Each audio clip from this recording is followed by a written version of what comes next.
नमस्कार बालमित्रांनो, पुणे जिल्हा परिषद पुणे ऑनलाईन शिष्यवृत्ती वर्गामध्ये आपणा सर्वांचं स्वागत आहे.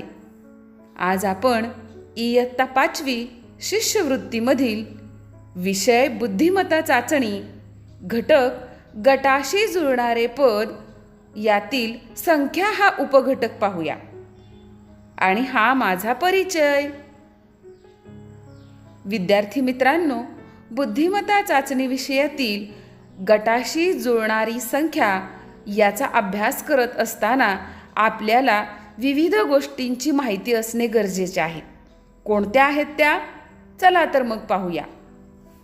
समसंख्या आणि विषम संख्या. ज्या संख्येच्या एकक स्थानी 0, 2, 4, 6, 8 हे अंक असतात, तर विषम संख्येच्या एकक स्थानी 1, 3, 5, 7, 9 हे अंक असतात.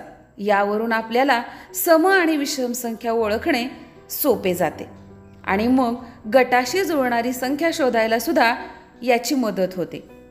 पुढील आहे वर्ग संख्या म्हणजेच चौरस संख्या. एखाद्या संख्येला त्याच संख्येने गुणून येणारी संख्या म्हणजे वर्ग संख्या. उदाहरणार्थ 3 गुणिले 3 बरोबर 9. 3 या संख्येचा वर्ग 9. 5 या संख्येचा वर्ग 25. अशा प्रकारे 1 पासून 30 पर्यंतच्या संख्यांचे वर्ग आपल्याला पाठ असले पाहिजेत. या पुढील घटक जो आपल्याला माहीत असणे आवश्यक आहे तो म्हणजे घनसंख्या. 3 समान संख्यांचा गुणाकार करून येणारी संख्या म्हणजे घनसंख्या. उदाहरणार्थ 4 गुणिले 4 गुणिले 4. 4चा घन 64. 5 गुणिले 5 गुणिले 5. 5चा घन 125. अशा प्रकारे कमीत कमी 1 पासून 10 पर्यंतच्या सर्व संख्यांचे घन आपल्याला माहीत असणे गरजेचे आहे. यापुढील घटक आहे त्रिकोणी संख्या. त्रिकोणी संख्येची रचना काहीशी त्रिकोणाप्रमाणे असते. 1 पासून त्रिकोणी संख्या सुरू होतात. या ठिकाणी काही त्रिकोणी संख्या दिलेल्या आहेत. 1 मध्ये 2 मिळवले 3. 3 मध्ये 3 मिळवले 6. 6 आणि 4 10. 10 मध्ये 5 मिळवले 15. 15 मध्ये 6 मिळवले 21. 21 मध्ये 7 मिळवले 28. अशा प्रकारे आपल्याला त्रिकोणी संख्या मिळत जातात. त्रिकोणी संख्या काढण्याची आणखी एक पद्धत या ठिकाणी मी सांगते. 5 पाया असलेली त्रिकोणी संख्या शोधायची असेल तर दिलेली संख्या 5 आणि त्या पुढची लगतची संख्या 6 या दोन्हींचा गुणाकार करायचा. 5 सख 30 भागिले 2. त्याला 2 ने भागायचे. उत्तर आले 15. तर 15 ही त्रिकोणी संख्या आहे. अशा प्रकारे वेगवेगळ्या त्रिकोणी संख्यांचा गट आपल्याला ओळखता आला पाहिजे आणि पर्यायातून दुसरी त्रिकोणी संख्या सुद्धा निवडता आली पाहिजे. त्यापुढचा गट आहे मूळ संख्या. ज्या संख्येला फक्त 1 आणि तीच संख्या यांनी भाग जातो तिला मूळ संख्या असं म्हणतात. म्हणजे ती संख्या फक्त 1 आणि 30 संख्या यांच्याच पाढ्यामध्ये असते. बाकी कोणत्याही संख्येच्या पाढ्यामध्ये या संख्या आपल्याला दिसत नाही. या ठिकाणी 1 पासून 100 पर्यंतच्या काही मूळ संख्या मी दाखवल्या आहेत. त्यानंतर बालमित्रांनो, आपल्या नेहमीचा परिचयाचा प्रश्न म्हणजे पाढे पाठांतर. आपल्याला 1 पासून 30 पर्यंतचे पाढे पाठ असणे गरजेचे आहे. तसेच विभाज्यतेच्या विविध कसोट्या आपल्याला माहीत असणे गरजेचे आहे. म्हणजे गटामध्ये दिलेल्या संख्यांना कोणत्या एकाच संख्येने भाग जातो हे आपल्याला चटकन सांगता येते आणि गटामधून अचूक पर्याय निवडता सुद्धा येतो. चला तर मग आणखी काही वेगवेगळ्या बाबी आपण उदाहरणांच्या सहाय्याने माहीत करून घेऊयात. पहिले उदाहरण आहे 25, 64, 144. या गटामध्ये कोणता सारखेपणा दिसतो आपल्याला? थोडं निरीक्षण करा. जर या संख्येतील अंकांची बेरीज केली तर 5 आणि 2 7, 6 आणि 4 10. बेरीज वेगवेगळी येते. म्हणजे या ठिकाणी बेरजेचा विचार करून चालणार नाही. थोडं निरीक्षण केलं तर लक्षात येईल की या वर्गसंख्या आहेत. बरोबर. खालील पर्यायातील कोणती वर्गसंख्या आहे? शोधा पाहू. बरोबर, 1. 1 ही वर्गसंख्या आहे, म्हणून पर्याय क्रमांक 1. छान. आता पुढील आणखी एक उदाहरण पाहू. 987, 543 आणि 321 या संख्यांचा गट आहे. यामध्ये कोणत्या प्रकारचा सारखेपणा दिसतो ते आपल्याला पाहायचे आहे. संख्यांचे निरीक्षण करा बरं.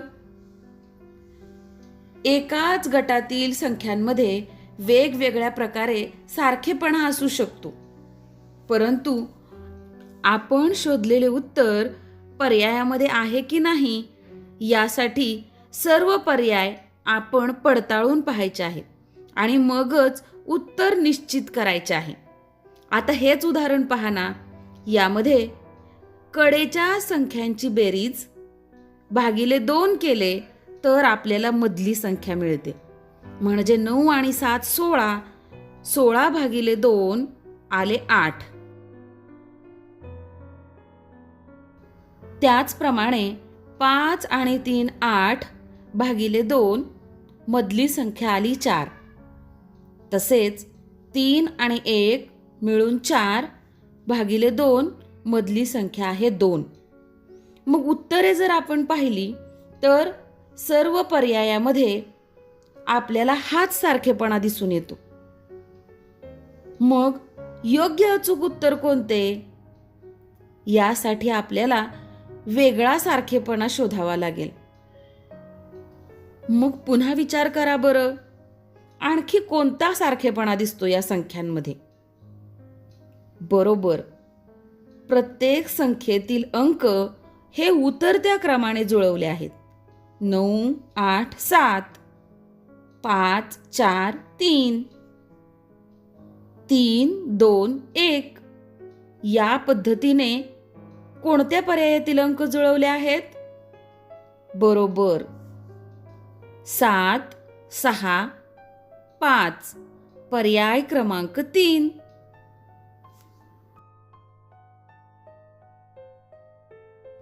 आता पुढील उदाहरण पाहूया. 242, 154, 374 या संख्यांचे नीट निरीक्षण करा आणि सारखेपणा शोधण्याचा प्रयत्न करा. मग आपल्याला पर्यायातून योग्य उत्तराची निवड करता येईल. आपण आधीच्या उदाहरणात ज्याप्रमाणे विचार केला होता तीच पद्धत या ठिकाणी काही प्रमाणात लागू पडते. म्हणजे दिलेल्या संख्येतील कडेच्या अंकाची बेरीज मध्यभागी दिलेली आहे. 2 आणि 2 मिळून 4, 1 आणि 4 मिळून 5, 3 आणि 4 मिळून 7 ही संख्या मध्यभागी दिलेली आहे. त्याचप्रमाणे कोणत्या पर्यायामध्ये सारखेपणा दिसतोय? बरोबर, 132 या संख्येमध्ये 1 आणि 2 मिळून 3 हा अंक मध्यभागी आलेला आहे. पर्याय क्रमांक 1 हे बरोबर उत्तर आहे. आता पुढील प्रश्न पहा.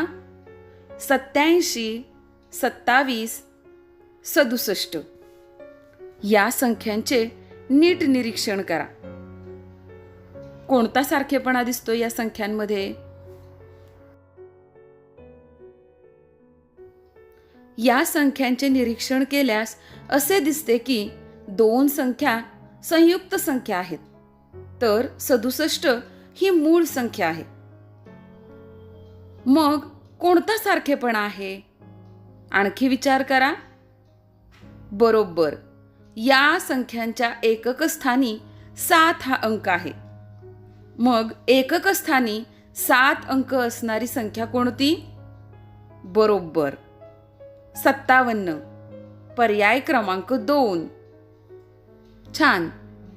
बालमित्रांनो, गटाशी संबंधित पद या प्रकारातील उदाहरणांचा सराव करताना संख्यांचे निरीक्षण करणे खूप महत्त्वाचे असते. आता हे उदाहरण पहा. 15, 3 आणि 21. अगदी लहान संख्या आहेत या संख्यांचे निरीक्षण केल्यास काय दिसते बरं?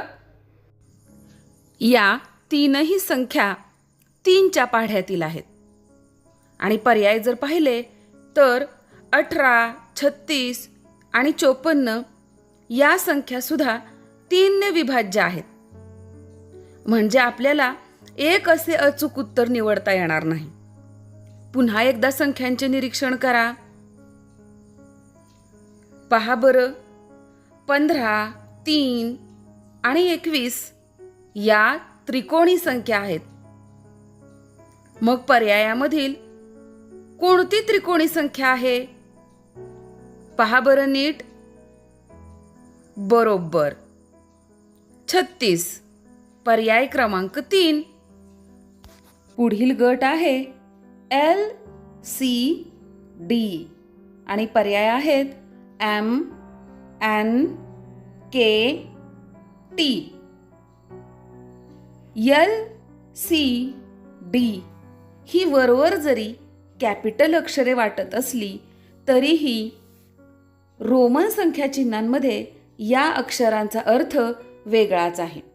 जसे L म्हणजे 50, C 100, D म्हणजे 500. मग 1000 या संख्येसाठी खालीलपैकी कोणते रोमन संख्या चिन्ह वापरले जाते? बरोबर, M म्हणजे 1000. पर्याय क्रमांक 1.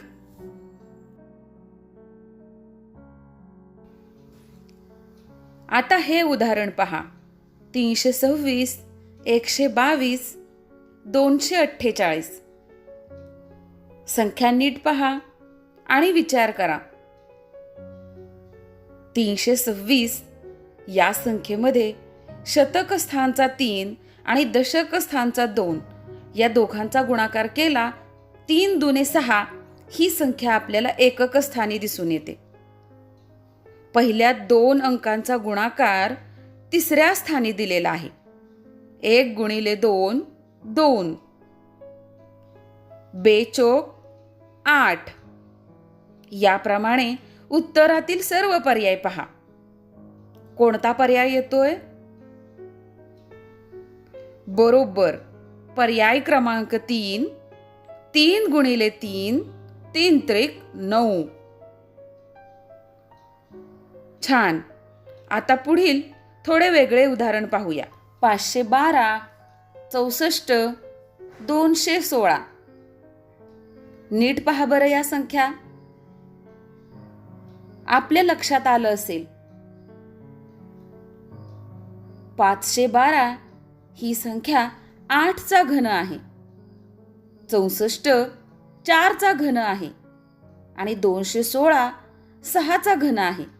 म्हणजे दिलेल्या सर्व संख्या घन संख्या आहेत. मग खालील पर्यायातील घन संख्या शोधा. बरोबर, 3चा घन 27. पर्याय क्रमांक 3. पुढील उदाहरण आहे 67, 94, 58. संख्यांचे नीट निरीक्षण करा. काय दिसतंय तुम्हाला? संख्येमधील दोन्ही अंकांची बेरीज करून पाहू. 6 आणि 7 13, 9 आणि 4 मिळून सुद्धा 13च. 5 आणि 8 मिळून 13. संख्येतील अंकांची बेरीज 13 आहे. मग कोणत्या पर्यायातील संख्येमधील अंकांची बेरीज 13 आहे. बरोबर. पर्याय क्रमांक 4, 4 आणि 9 मिळून 13. छान. आता पुढील उदाहरण पहा. 96, 41, 52. बालमित्रांनो, कधी संख्येतील अंकांची बेरीज सारखी येते तर कधी वजाबाकी सारखी येते. कधी त्या वर्ग संख्या असतात तर कधी घनसंख्या असतात. एकाच प्रकारच्या गणितासाठी वेगवेगळ्या युक्त्या आपल्याला वापरून पाहाव्या लागतात आणि योग्य ती लागू पडणारी युक्ती आपल्याला शोधावी लागते. या संख्या पहा बरं. संख्येतील अंकांची वजाबाकी सारखी आहे. मग पर्याय पडताळून पहा बरं. कोणत्या संख्येतील अंकांची वजाबाकी 3 येते?